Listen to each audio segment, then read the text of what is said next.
Assalamualaikum warahmatullahi wabarakatuh. Alhamdulillahirabbil alamin. Firstly, I would like to say thanks to UITM, University Teknologi Mara, for having me. So, my name is Suci Amanati. I'm from Universitas Widyasada Semarang. And in this session, I'm gonna talk about exercise prescription in osteoarthritis, a practical guide.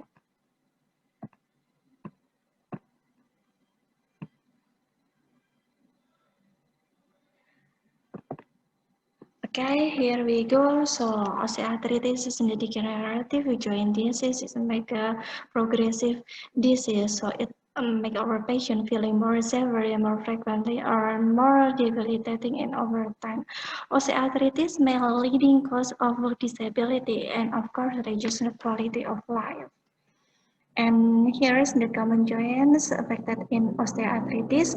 We can find it in spine, hip, hand, foot, or in the knee joint.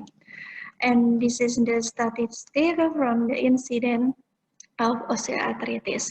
So as we can see in this graph that the knee osteoarthritis reach the higher point than the other type of osteoarthritis.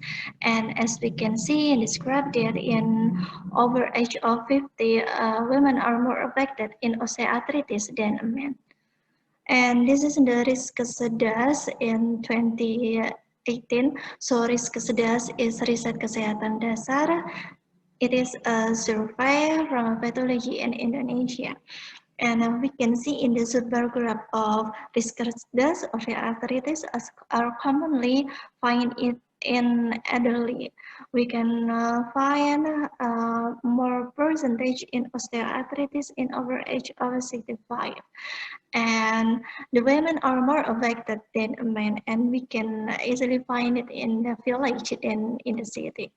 So, what is osteoarthritis of the knee? Osteoarthritis is characterized by loss of cartilage, remodeling of a setted bone, and associated with inflammation.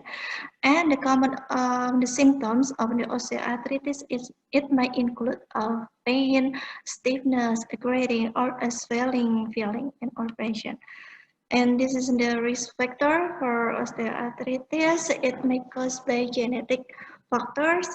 It may hike at 40 until 60%. Then constitutional factor, for instance, like aging, female obesity, and high bone density. And another of risk factor of osteoarthritis is biomechanical risk factor. For example, like joint injury, then joint laxity or any alignment in the joint. And here we go to the progression of osteoarthritis. So in the early stage of the disease, we can find a degeneration of the cartilage. And the late stage of the disease, we can find a cartilage particles, then loss of the cartilage, and also bone hypertrophy there. And this is the Gallagher-Lawrence grading scale. So it divided into 4 grades here. For normal, there are no features of osteoarthritis. Then grade 1 is full. There are a minute of osteophyte, and grade 2 mild, but the joint space is still normal. And grade 3 is moderate, so there are a moderate joint space reduction. And for grade 4, there are severe, so there are any subchondral sclerosis there. And this is the NICE guidelines. So NICE is National Institute for Health and Care Excellence. So it is an evidence-based recommendation in UK. There are 3 treatment approach in osteoarthritis condition here. The first one is education or advice, and then exercise. It might be strengthening and aerobic fitness training, then weight loss if there are any overweight or obesity. And this is the explain about the current treatment. So education is make our patient can understand about the disease. And exercise may include the muscle strengthening, aerobic fitness, and flexibility training. And then weight loss to limit joint stress. And here's the evidence selection. I'll take it from Hawley and Skip Huff in 2018. So from systematic review says that exercise therapy has moderate positive benefit for people with symptomatic of osteoarthritis. And the combination of exercise in strength, flexibility, and aerobic exercise are more beneficial for pain. And then general activities such as walking.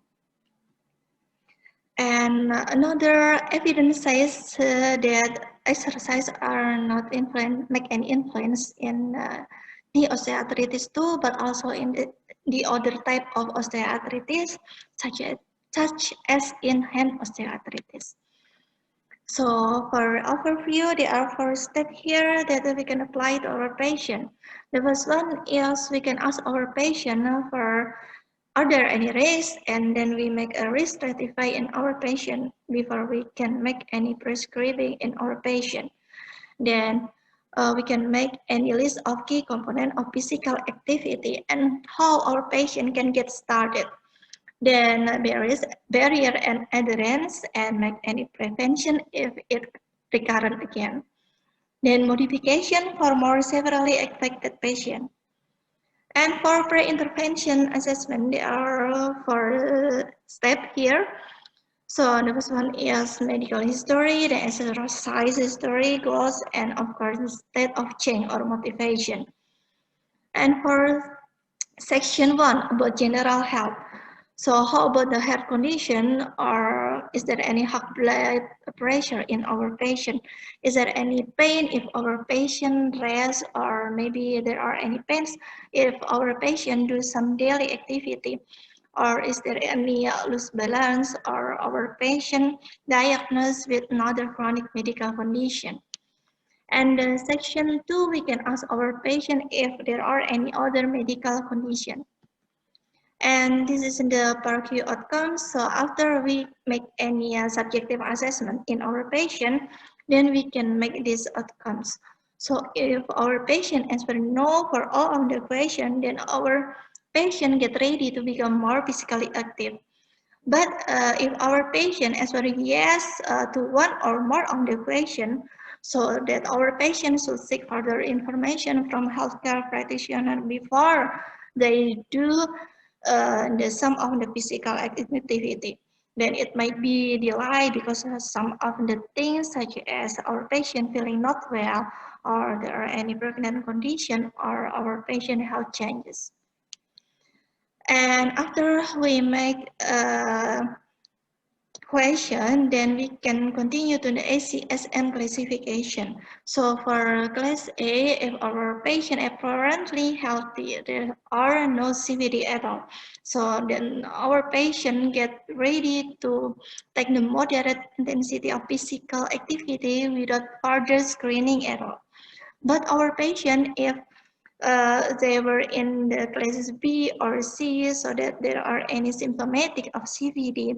So our patients will take any examination or exercise test before our patient can participate in moderate or vigorous of physical activity. And if our patient in a class D, so there are the contraindication for our patient to do some physical activity. And after we ask about the medical history, then we can continue to ask about the exercise history to our patient. Then in exercise history, we can ask them about the previous or current physical activity. What do they enjoy or not enjoy for it? And then what type is it? Is it a solitary or team, or it is exercise in indoors or outdoors? Then we can state our goals.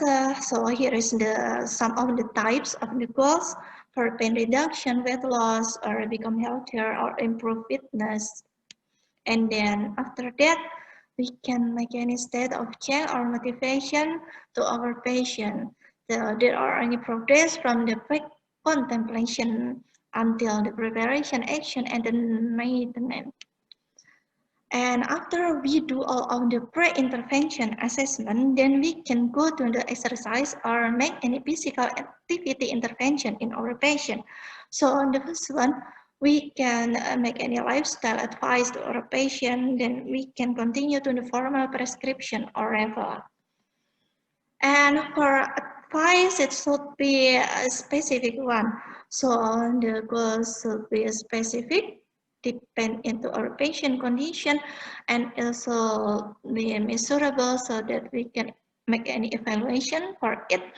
Then it attainable so that our patient can reach it, and it relevant to the condition of our status of our patient, then it should take any time board. And for exercise prescribing, then we can make it into a fit principle about the frequency, about the intensity, about the time, and the type of the exercise. So, and then the caution or adaptation in our patient. So in the beginning, or in the initial loads, before our patient gets started, we can start it by in a small way than the generally recommended, and we can progress it or increase it in every 2 until 3 weeks. Then we can make any advice if there are any potential initial decrease and if there are any symptoms, and according to the disease status in our patient, so that we can make any step down or up according to our patient status. So then here is an example prescription for the osteoarthritis adapted from this physical activity. So from the objective, it depends on the goals that we want to take it. Then we can make a fit principle there for the frequency, how many we can repeat it per week. Then for intensity, we can start it by low or moderate, or we can make a calculation with repetition maximum. And the type is about the type of the exercise that our patient can apply, and the time we can do it in how many times our patient can do it. And here we go for the specific detail of the exercise. So the first one is range of motion or flexibility guidelines for our patient. And the goals for it is for decrease the joint stiffness, maintain for a normal range of motion, then to promote joint circulation. So how the way to do it? By lengthening the soft tissue structure, and it might be performed regularly, maybe from 3 until 5 times daily. Move it slowly, gently, but still remember at not pass to the point of user pain or if there are any discomfort. And don't forget to steady rhythm and do not bounce it. And this is the sample of the guidelines. So for intensity, like 10 to a position of mild tension with prolonged static stretching. Then for duration, we can repeat it from 20 until 30 seconds. For frequency, we can do it by daily or 2 until 3 times per week. Then repetition, we can repeat it from 1 until 3 times. And another type of exercise for osteoarthritis is strengthening. So strength training in osteoarthritis goals is to increase the muscular support to the joint to decrease the joint stress. So this is the tips for the strengthening. We can start it by isometric or low load exercise before, and then we can make any progression into isotonic or dynamic exercise and then functional movement. And then for guidelines, ensure that our patient can easily perform it, then increase resistance progression, so no more than 10% per week, then don't change too many things so that if there are any joint symptoms or if there are any problems so that we can know what the cause from it. Don't forget to review our patient posture, alignment, and body mechanics too. And the type of the strengthening muscle, the first one is isometric muscle strengthening. So isometric exercise allow our patient to strengthen the muscle without moving the joint. So make a good contraction. Then for frequency, it can be started by 5 until 10 repetitions per daily, then proceeded to 3 in 15 repetition. For duration, whole isometric contraction approximately in 5 until 10 seconds. Then here is the sum of the example movement for the isometric muscle strengthening. So there are a quadricep step. So we can ask our patient to contract their quadricep muscle. Then we can place our patient hand on the quadricep so that our patient can feel the muscle tension from quadricep. Then another example is single leg raise or SLR. Then we can ask our patient to lift the leg about 45 degrees from the floor, then pause and slowly lower it. And after we do some of the isometric muscle strengthening, then we can make any progression into a dynamic or isotonic muscle strengthening.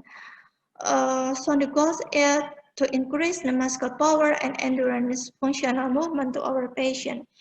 And for the intensity, start it with light resistance for about 10% in 1 mm, and then progress it to light to moderate resistance approximately in 40 until 60% in 1 mm. For frequency, we can do it 2 until 3 times a week, and duration, we can do it in 15 until 30 minutes per day. And here we go for the example for the dynamic muscular strengthening knee. So the first one is short quadricep extension. So we can ask our patient to make any movement in quadricep. So we can ask our patient to lift the leg for about 30 degrees of the knee to minimize the joint compression. Then here we go to the terminal knee extension in the sit position. We can use any ankle weights here, and then we can ask our patient to make an extension movement. And for close chain or terminal knee extension, so that we can ask our patient to make a move in leg for about 30 degrees of flexion, then moving back into full extension. And another example is we can ask our patient to step up and down in the box and begin it with low step. Or we can use any leg press if our patient cannot tolerate in full weight bearing. And then we can use this type with wall side, or we can use any ball places in the back in our patient, and then ask our patient to move the buttock under the belt as lower on the knee. Then this is the partial squat. And here we go to the functional training. So it's important to our patient to do the perform of the activity daily living. For example, is we can ask our patient to make a position in sit to stand or picking an item from the floor. And if our patient getting more difficult in sit to stand, then we can ask our patient to breaking the movement into components to strengthen to improve the muscular strength structure. And other exercises about posture, so we can look at our patient posture. It's not just for aesthetic but for biomechanical alignment too. And this is the neutral alignment. So knees slightly bent, then pelvic neutral, then shoulders or scapula back, then head upright. And for postural training, we can ask our patient to do this exercise, make any lengthen in the anterior structure of the trunk, then strengthen the posterior ones. This is the balance training, so we can ask our patient to make any challenge for it, such as make any progression from double limb to single limb stand activities, or make any tiptoe walking, retro walking, or lateral walking. Or we can use any equipment with unsteady surfaces, such as we can use a Bosu balls, foam cushion, or rolls. Then here we go to the aerobic exercise. So there are many benefits in aerobic exercise such as improve cardiovascular function, increase muscular strength, improve physical and social activity level, reduce fatigue, decrease depression, pain. And then this is the example from the aerobic exercise such as walking, bicycling, or swimming.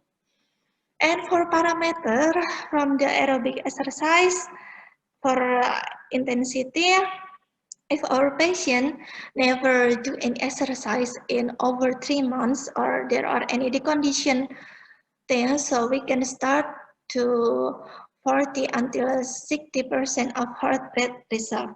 But if our patient in average level of fitness, so we can start it more than 60% of heart rate reserve. Don't forget to monitoring with the heart rate or RPE or make any talk test. Then for duration, so in the beginning or initial phase, it should consist on short bouts, then progress it into approximately in 20 until 30 minutes. Then for frequency, we can repeat it in 3 until 5 days per week. So this is the cycling tips. Don't forget to pay attention to the seat height, then increase intensity by increasing the RPM. And then if our patient cycling outside, don't forget to instruct our patient to maintain a consistent pedal pedal by changing the gears so that it can minimize the knee stress. And for walking tips, avoid uneven or bounce surface, then start with a flat and use any athletic shoes or recommended sock. And for aquatic exercise, or patient can start it by doing the water exercise class and use the warm water environment. And okay, this is the knee osteoarthritis recommendation. So don't forget to focus on the quadriceps strengthening, follow the knee exercise guidelines, and then decrease the obesity if there are any overweight to reduce the joint stress. Then choose activities that imitate activity daily living. So close chain activities are better than open chain. And assess our patient to alignment and muscle imbalance. So strengthen from the hip, especially in the extensor or abductor muscle. Then stretch in the iliotibial band, adductor, scap muscle, quadricep, hamstring, and then hip flexor. And for summary, do it consistent and frequency. Don't forget to make any goal oriented. Then don't try and change too much at one time. Then be specific. We can use any fit principle. Then we should to make any follow up for that. So that's all my presentation. Thanks for your attention. Wassalamualaikum warahmatullahi wabarakatuh.